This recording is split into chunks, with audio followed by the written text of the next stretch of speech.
Just wanted to share some of my boondocking experiences. Now, as you can see out the view, am I truly boondocked? Yes, kinda, sorta. However, this fifth wheel's permanently parked on our space here. But this is a diesel heater that I use, much more efficient than the onboard coach LP tank. Plus, fight condensation a little bit because my air and propane is separated, same as what the coach is. This comes out in a Y. I can take those off. I have different bent pieces, so during the night I could angle it down if I'm sleeping, and or in different parts of the coach. These things don't weigh a lot. The lines are separated. You can see one is colored. That is the exhaust. It is going through the outside. It's a a plywood sandwiched with foam sealant, and all I got to do is open that window on the outside, and that allows all the exhaust and the fresh air intake to work. When I'm looking, because I'm cheap, I have to use a generator out here. So at night I do convert over to a battery pack, and that runs my Wi-Fi, or not my Wi-Fi, my cell phone booster, and a couple small little things. I can run a TV off that if I want. Forgot to mention, for this heater here, the reason for its location is because it's convenient for that window to go out and to close it when not in use, so bugs, rodents, things like that. Controller mounts easily there. It's suspended out of my way, and the wiring goes right into my inverter that is under my refrigerator. It is key to have a good 12-volt source for these. With that, since I am so close to my inverter, I installed these automobile USB outlets. So again, when I am on off generator power and strictly on battery, I can charge phones and do things like that. When it comes to water, I don't run water out here in the wintertime. I take these tanks. I've got one of these little pumps back here. Turn it on, it's rechargeable. Hooked a silicone line up because I was tired of it splashing out of there. Keep in mind, this is kind of a man cave camper. We have a separate travel trailer, and my fiance would not let me do half the things I've done out here. But I took this line. You got to go higher with it and come down. I didn't do that at first. I just came off of this dude, came in right on the little edge here, and gravity took over, lost all my water. But I even do this in the summer because we don't drink out of the lines here because we have to use water that comes from the shed as a catch. But I use that for the fresh water, and it just makes it more convenient. Not the best looking, but it works. My generators are out there. Give you an idea, the one on the left is out with the old. That is a Predator 3500, extremely modified. Got a video on that. And I just bought the 5000 dual fuel. I like that a lot better. It's a true sine wave, so I could run some appliances I couldn't before, and did that. Notice a switch right here. That switch taps into my 12-volt DC power. As I took that microwave out, all the wires are there. I ran an LED light bar, so at night, if I have any problem with the generator, hit that light, it lights the whole area up. As I am camping, first thing I do is I don't live in this camper. I only come out about every 2 to 3 weeks, so I open cabinets and start to stabilize the air, because I get a lot of folks that say, heater's not working so good, it's cold, it doesn't seem to get up to temp. Open some of your cabinet doors and let them vent. Get the interior of the RV up to temperature. Here's some interesting things I've done. Since I am running a diesel heater, I have an LP CO2 what do you call it there, monitor. The one on top, the one on the bottom broke. I just left it there because I didn't know what to do with the hole. That's a better version off of Amazon. It has been tested and works. And again, I have another USB outlet for automobiles. It tells me exactly what my voltage is on my battery. In this case, and I'll go outside a little bit, I run 2 Model 27 or Type 27 batteries, deep cycle RV marine batteries, and that's where I get my 12 volts at night. That wire you see coming up, I'll show you in a minute. Those are little USB plugs you can buy off of Amazon. They are great for night lights. And if I even want night lights when I'm not on generator power, I can move it over to that thing and it'll work. But that little display, you'd be surprised how bright it is. Trust me. Here's another CO2 detector. I am, I don't want to die. I want to live to do this another day. This thing tells me exactly what my CO2 levels are. It's running in the background, tells me what time it is, things like that, stuff like that. Since that is connected to that little 12-volt automobile USB connector, that stays on at night, so I can see what's going on. With that, sorry for the mess. There's another CO2 detector, so I have 3 CO2 detectors placed throughout the area here. And safety first. That little gadget right there, I posted a picture of that. Man, that is great because I had ice on my windows when I came out here, my doors. Couldn't really get them open. This gadget is perfectly beveled where I could run it straight across, break the ice up, get the door open, and I did not damage the interior or the exterior of the camper. Other things in here, don't mind the mess. Apologize. Yeah. That, again, this is a man cave. Don't look at the install, but I typically will run the air conditioner fan on all the time in the winter. I'm sorry, summer. And if I'm alone, I just sleep on this futon here. It's easier because I'm here where everything's at, but that just divides the air up a little bit there as well. Since this is a 33-foot, I think, or bigger camper, I don't use the shower during the winter. I'm a guy, I don't even use the toilet. I bag it. We'll leave it at that. But I typically close this door, add some foam underneath there just to seal off that front half. It gets pretty cold back there, but there's just no sense in for me heating up this big camper when it's just me here. So I divide that off, and that way I'm not heating up space I don't need to conserve energy, to conserve fuel, to make it more consistent in this living space. That little diesel heater, I'm going to turn it down. You can see she's running at 75 and she's on low. That thing is extremely efficient. If you have not done your research on that, please do. You won't regret it. When it comes to cleaning the camper, one thing worth noting is, don't drop my phone here, is I prefer Dysons. I've used them. They work great. That is an adapter where I do not run a Dyson battery on this. That actually accepts a DeWalt battery. I am in the DeWalt ecosystem, so I don't have to worry about getting this battery charged. My DeWalt battery's charged. One battery is charged. They're all charged. You can also get that from Milwaukee and others as well. It's a great idea if you haven't used those, and put one of those adapters on there. It replaces the battery. I use the same thing at home because it just works a lot better than the DeWalt battery. Here's my heater set up on the outside. That is a 10-liter tank. It got down to 15 degrees. I maintained right at about 72 in the coach, and I used about that much diesel fuel. So that was for about 16 hours of running. Not bad. Here's the outside of my exhaust ports. As you can see, I can close that window relatively, minus that. Don't get rodents, crap like that, like an idiot. We all do stupid things. I put that exhaust tube on my air intake, so all the hot exhaust was hitting that window. Got cold enough it cracked. This is the exterior of my property. Again, I am boondock. There are other people out here, but I come out and there's usually not a lot of people here. This was all for us before I had it cleared a few years ago. And a lot of work to get to this point.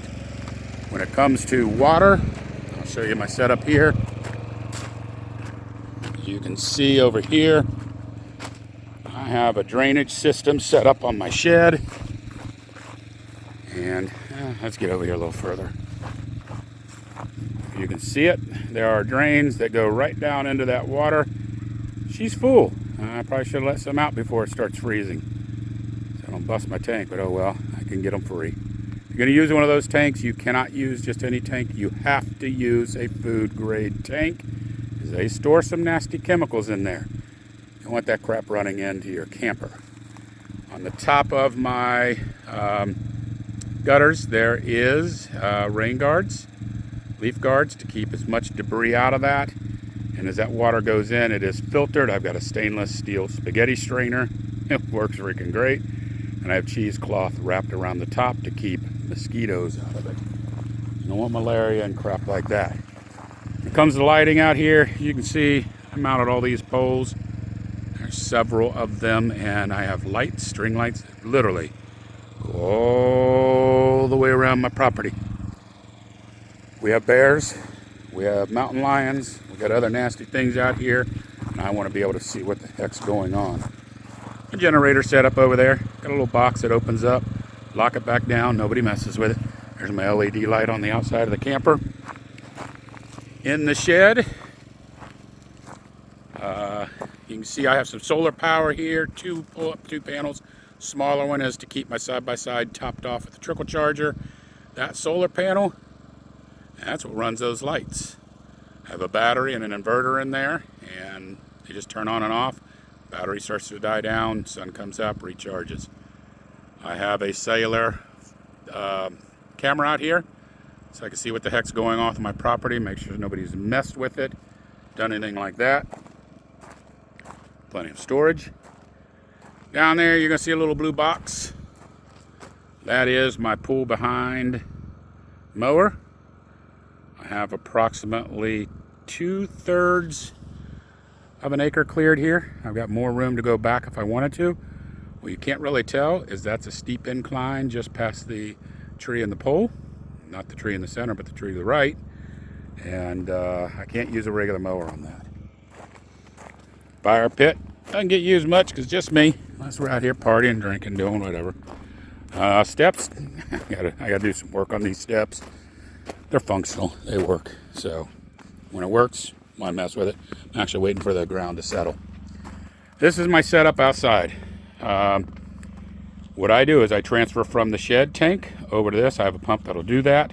Not every pump will. This is a pretty powerful pump.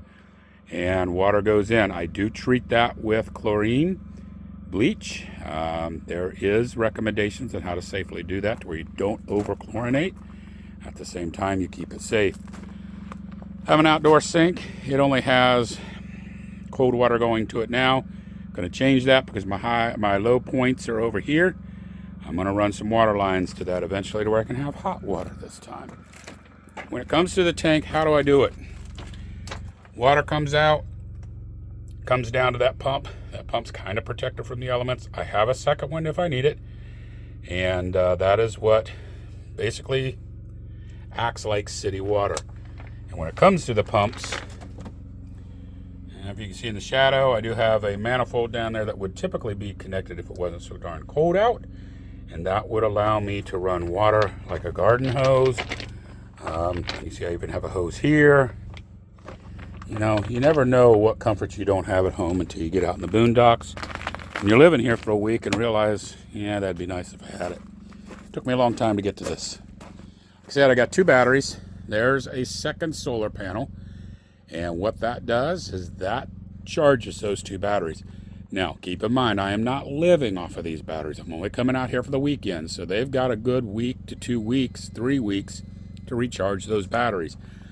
And since I run my generator during the day, it recharges the batteries in general. But that is my property. The views at night are absolutely gorgeous. It's why I do what I do and what I did out here. This camper, I have spent years and freaking years sealing it, and I'll be doggone if I didn't see 2 mice in here the last 2 times I came. Those little buggers, they'll find an opening and they'll get in it. What I don't want is snakes in here. I have copperheads, but I have rat snakes. They will chase after the mice. I've had that because when I got this camper out here, I blew out the tire, tore up my fender weld, and realized left a nice gaping hole in the side. And rat snake got in there.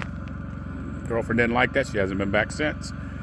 When it comes to showering during the winter, what I do is I heat the water from those jugs that I have in there. I heat them up. I've got an electric version of a heater that's submersible I bought off of Amazon. I can also boil a pot of water if I need to. And I will go in the shower, and I have a 12-volt DC battery, rechargeable, whatever, USB rechargeable, submersible pump that has a shower head on it. They typically say to use them for gardens and tents or whatever. But I'll take a shower, and it's an army shower. You get water on you, you lather up, you get water on you to wash off, and you're done. You're not in there shaving legs, taking a relaxing shower, anything like that. So that's how I do that.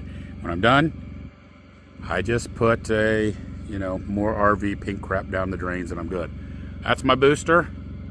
That is what gets me connected to the world so that I can do work out here. I can run Teams calls.